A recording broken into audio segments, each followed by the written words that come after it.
Vamos falar agora da perseverança dos santos, ou seja, do efeito de toda essa visão teológica, de todos esses conceitos doutrinários, o que efetivamente eles geram em nós. Como santos de Deus, a convicção de que isso é algo real, verdadeiro e permanente. Para tanto, eu quero começar esse episódio citando a fala do teólogo reformado Hermann Holtzmann. A perseverança dos santos é um ato da graça de Deus, pelo qual ele preserva os crentes e santos em Cristo Jesus, em seu poder e por meio da fé, até o fim para salvação e glória, de forma que eles lutam o bom combate da fé e de forma que nunca possam cair da graça que uma vez receberam. Essa é a perspectiva da perseverança dos santos que nós encontramos também sendo afirmada por Jesus no Evangelho, segundo escreveu João no capítulo 10, do versículo 22 até o versículo de número 30. Celebrava-se a festa da dedicação em Jerusalém, era inverno e Jesus estava no templo, caminhando pelo pórtico de Salomão. Os judeus reuniram-se ao redor dele e perguntaram: até quando nos deixará em suspense? Se é você o Cristo, diga-nos abertamente. Jesus respondeu: eu já lhes disse, mas vocês não creram. As obras que eu realizo em nome do meu Pai falam por mim, mas vocês não creem, porque não são minhas ovelhas. As minhas ovelhas ouvem a minha voz, eu as conheço e elas me seguem. Eu lhes dou a vida eterna e elas jamais perecerão. Ninguém as poderá arrancar da minha mão. Meu Pai que as deu para mim é maior do que todos. Ninguém as pode arrancar da mão do meu Pai. Eu e o Pai somos um. A perseverança dos santos evidencia a dureza do coração humano. Quando nós olhamos para as palavras de Jesus escritas por João, percebemos que a perseverança dos santos, em primeiro lugar, evidencia essa dureza. Jesus respondeu: eu já lhes disse, mas vocês não creem. As obras que eu realizo em nome de meu Pai falam por mim, mas vocês não creem porque não são minhas ovelhas. O coração do ser humano naturalmente está fechado para Deus. Nós não somos naturalmente inclinados a caminhar na direção dele, porque estamos completamente afundados em nossos pecados, que é uma realidade em nossa vida. Nós fazemos o mal que nós não queremos fazer, porque esse mal tem contaminado a nossa vida, pensamentos e ações. Então, estamos constantemente seguindo na direção dos nossos desejos, vontades e autonomia, fazendo do nosso jeito e não do jeito de Deus. Essa é a nossa inclinação. É assim que o nosso coração está contaminado pelo pecado, distante de Deus. Muitas pessoas ouvem e vivenciam a ação de Deus, mas ainda assim não se quebrantam diante daquilo que ouvem e veem. Muitas vezes questionamos que as pessoas estão vendo a ação maravilhosa, extraordinária de Deus e ainda assim elas duvidam. Nós podemos perceber isso ao longo da história, nas páginas da Bíblia. Mesmo aqueles que viram coisas miraculosas, movimentos sobrenaturais, como quando o povo de Israel estava saindo do Egito e coisas fora do comum aconteceram. Mesmo assim, muitos não creram. Muitos que estavam caminhando pelo deserto e viam os milagres de Deus noite e dia, ainda assim não criam, mas seguiam com o coração completamente fechado para Deus. Muitos que são inclusive alvos da graça comum de Deus, dos milagres dele. Esse é um aspecto interessante. Eu venho falando a respeito dessa graça especial que tem a ver com a redenção que só nos é dada em Cristo Jesus e nós só entendemos pela ação do Espírito Santo. Mas ainda aqueles que não compreendem essa graça, que não são tocados pelo Espírito, também são alvos da graça de uma maneira comum. Porque, afinal de contas, eles podem experimentar a ação, o cuidado e os milagres de Deus. A Bíblia relata a história de alguns homens que padeciam por causa de uma doença gravíssima, a lepra, como você pode encontrar lá em Lucas, capítulo 17, dos versículos 11 a 19. 10 desses homens estiveram diante de Jesus, que mandou que eles fossem se lavar e assim estariam curados. Destes 10, apenas um voltou até Jesus, entendendo exatamente o que tinha acontecido. Os outros 9, apesar de terem sido agraciados e curados, permaneciam com o coração endurecido e se mantiveram distantes de Deus. Isso se dá porque nós estamos mortos em nossos delitos e pecados e somente uma ação externa, que não nossa, e essa é a ação de Deus caminhando em nossa direção. Esse é o mover do Espírito Santo falando aos nossos corações, nos convencendo do pecado, da justiça e do juízo. Só isso é que pode gerar a possibilidade de compreendermos quem Deus é, quem nós somos e o quanto nós carecemos dele. Nas falas de Jesus, nesse texto de João, nós percebemos o quanto o coração do ser humano é endurecido. E é por isso que, apesar de aqueles religiosos o questionarem sobre o fato dele deixar transparecer que era o Messias, o Cristo, mas não deixava isso claro e fazia suspense, Jesus responde: eu já disse que sou, eu já tenho mostrado isso para vocês através das obras que o Pai tem feito por meu intermédio, mas vocês não creem, porque vocês têm um coração duro, porque não são as minhas ovelhas e estão mortos em seus delitos e pecados. A perseverança dos santos evidencia o chamado irresistível de Jesus, porque fala de um outro aspecto, que apesar de eles não serem ovelhas e não entenderem, existem aqueles que são as suas ovelhas. As minhas ovelhas ouvem a minha voz, eu as conheço e elas me seguem. Jesus é aquele que entra na história pelo resgate daqueles a quem o Pai o deu, para derramar o seu sangue e a sua vida por amor àqueles que o Pai confiou a ele. A ação do Espírito Santo é aquilo que abre os nossos olhos e ouvidos para ouvir a voz de Jesus.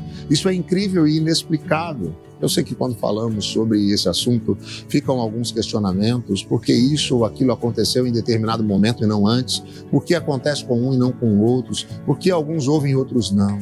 Porque é o Espírito Santo de Deus que convence, que abre os olhos e os ouvidos, que faz com que percebamos quem Deus é. É a ação graciosa dele na nossa vida que faz com que não tenhamos outra condição a não ser nos rendermos. Quando fica claro, nós compreendemos esse amor registrado no Evangelho.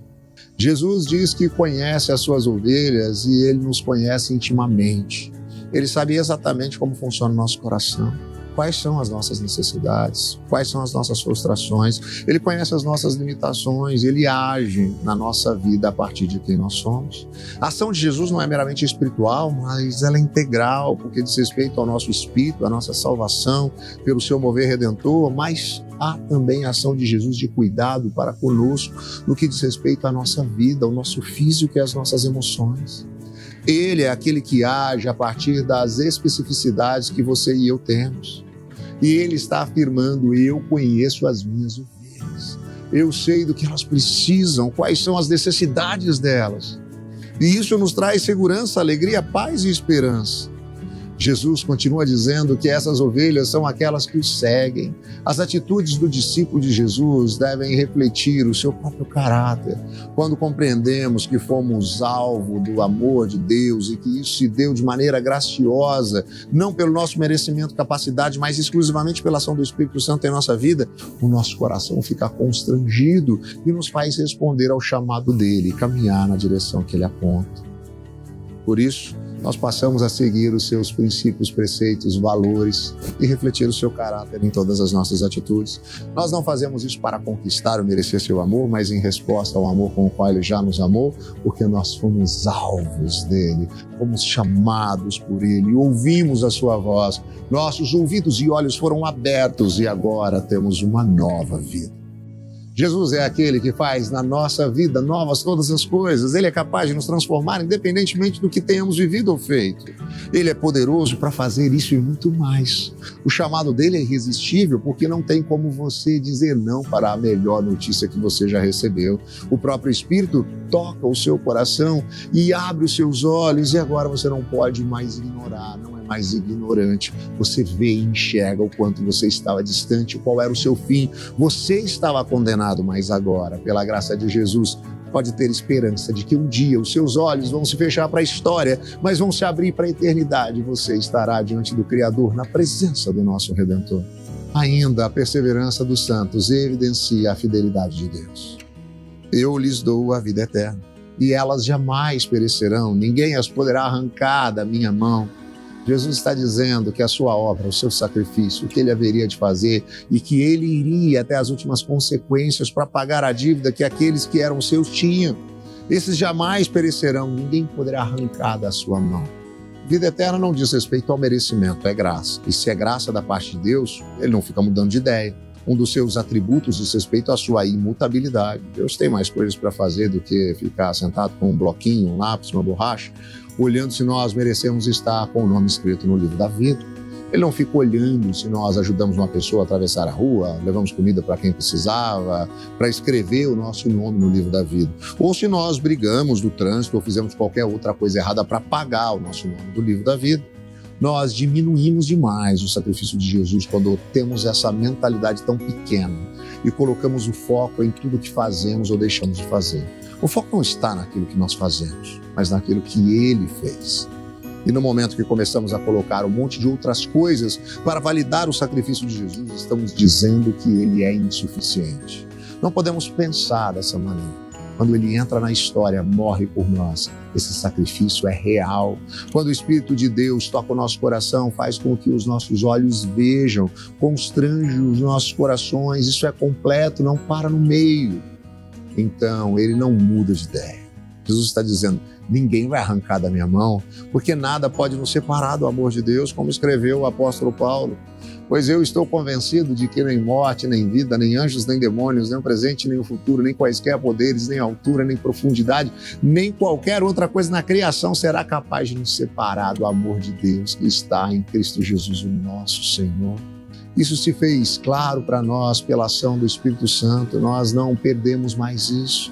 Deus é fiel, é imutável, isso não muda. Deus é fiel apesar da nossa infidelidade. Em muitos momentos nós podemos entristecer, apagar o Espírito Santo no nosso dia a dia, como já falei em episódios anteriores, e como escreveu o apóstolo Paulo, não apaguem o Espírito. Isso significa que nós, muitas vezes, começamos a deixar de ouvir a orientação do Consolador, do Auxiliador, e começamos a dar atenção às nossas vontades, a fazer as coisas do nosso jeito. Afinal de contas, nós ainda vivemos em um mundo instável, que é dominado pelo pecado, e isso muitas vezes nos contamina, nos seduz, faz com que nós voltemos a focar em nós mesmos e não em Deus. Mas isso não significa que nós perdemos aquilo que graciosamente Ele nos deu. Até porque nós entendemos a afirmação de Paulo a Timóteo, se somos infiéis, Ele permanece fiel, pois não pode negar a si mesmo. E é Ele que no momento adequado constrange o nosso coração e nos faz perceber que é impossível continuar vivendo esta vida longe dEle. É Ele que através do Espírito faz com que percebamos que o melhor lugar para se estar é no centro da sua vontade. Por último, a perseverança dos santos evidencia o poder de Deus. Meu Pai que as deu para mim é maior do que todos, ninguém as pode arrancar da mão de meu Pai. Eu e o Pai somos um. Jesus afirma, foi meu Pai, Criador de todas as coisas, que os deu a mim. Deus é o autor da salvação, não fui eu nem você quem teve essa ideia. Nós tentamos achar um caminho de volta e não chegamos a lugar nenhum, afinal de contas estamos mortos em nossos delitos e pecados, afundados neles. Nosso padrão de bondade não se equivale ao padrão de Deus, nós conhecemos e nos agarramos ao que é mal e não podemos estar misturados com Deus, mas Ele é aquele que cria a possibilidade, que elabora o plano da substituição para que nós possamos ter livre acesso a Ele. Ele é o autor da salvação, Ele é todo poderoso e então pode fazer aquilo que nós não podemos. Os discípulos, conversando com Jesus a respeito daqueles que entrariam no reino dos céus, começam a perceber que seguir alguns princípios e preceitos é algo de fato complicado, então questionam Jesus, mas quem vai entrar? É impossível. E a resposta de Jesus é que para Deus tudo é possível, que Ele é poderoso, é aquele que cria a possibilidade de trazer você de volta.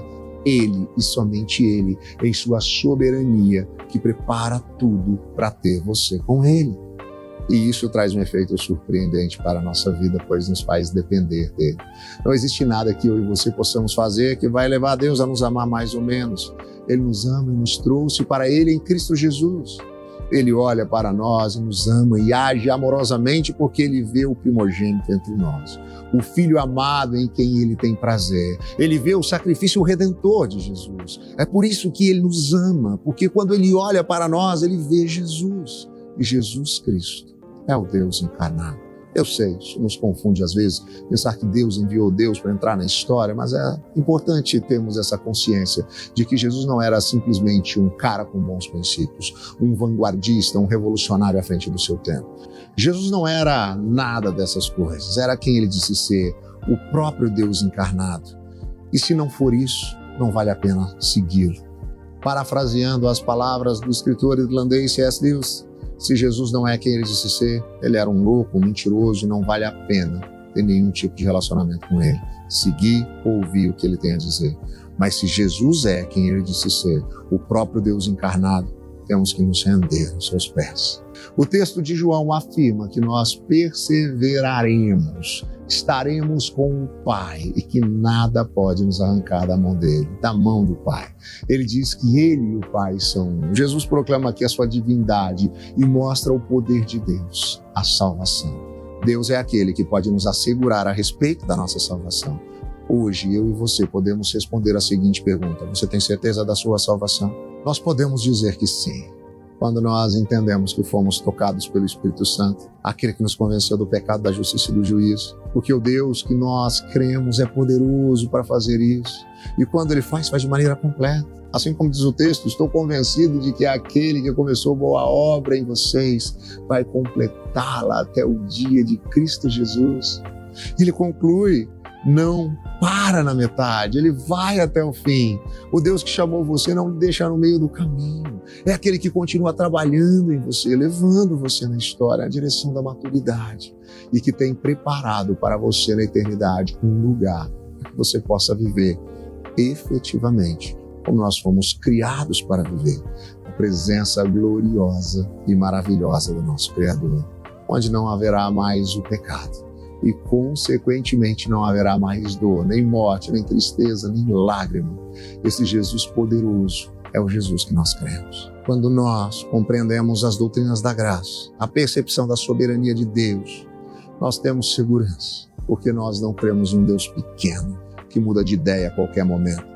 Nós não cremos em um Deus minúsculo, cujo sacrifício é insuficiente.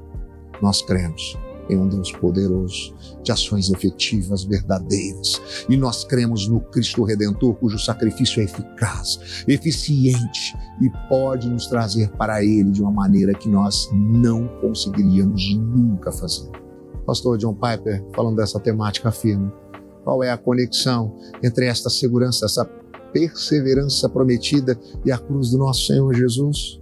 Pouco antes de Jesus derramar seu sangue pelos pecadores, ele levantou o cálice na última ceia e diz, em Lucas 22:20 está registrado: esse é o cálice da nova aliança no meu sangue derramado em favor de vocês. O que isso significa é que a nova aliança, prometida mais explicitamente em Jeremias 31:32, foi garantida e selada pelo sangue de Jesus. A nova aliança se torna realidade porque Jesus morreu para estabelecê-la.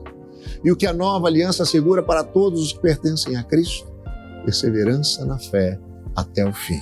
Ouça Jeremias 32:40. Farei com eles aliança eterna, segundo a qual não deixarei de lhes fazer o bem e porei o meu temor no seu coração, para que nunca se apartem de mim. Eles não podem, eles não vão. Cristo selou esta aliança com seu sangue e Ele comprou a sua perseverança. Se você está perseverando na fé hoje, você deve isso ao sangue de Jesus. O Espírito Santo que está operando em você para preservar a sua fé, honra a compra de Jesus. Deus, o Espírito, opera em nós o que Deus, o Filho, obteve para nós. O Pai planejou, Jesus comprou. O Espírito aplica todos eles infalivelmente. Deus está totalmente comprometido com a segurança eterna de seus filhos, comprados pelo sangue. Espero que ao chegar até aqui você tenha sido impactado e constrangido pelo amor de Deus revelado em Cristo Jesus. A compreensão das doutrinas da graça é algo de fato libertador. Nos liberta da escravidão da religiosidade, da licenciosidade, nos faz descansar no Evangelho de Jesus Cristo. Aquele que levou o nosso fardo pesado e nos deixou seu jugo leve. E esse novo entendimento o leve a viver a cada dia, refletindo o caráter de Cristo, fazendo a diferença em cada uma de suas atitudes e compartilhando da graça maravilhosa com todos aqueles que estão ao seu redor. Muitos erroneamente afirmam que uma teologia baseada nas doutrinas da graça é pobre na perspectiva da evangelização. Eu creio exatamente no contrário. A compreensão genuína do amor de Deus revelado em Cristo Jesus é o que mais nos impulsiona a compartilhar tal amor com atitudes e palavras. O Espírito Santo é quem convence o ser humano do pecado, da justiça e do juízo, mas aprove a Deus, em sua imensa sabedoria, definir que essa ação do Espírito se daria quando o Evangelho fosse pregado de maneira genuína. Afinal de contas, a fé vem por ouvir, isto é, por ouvir as boas novas a respeito de Cristo.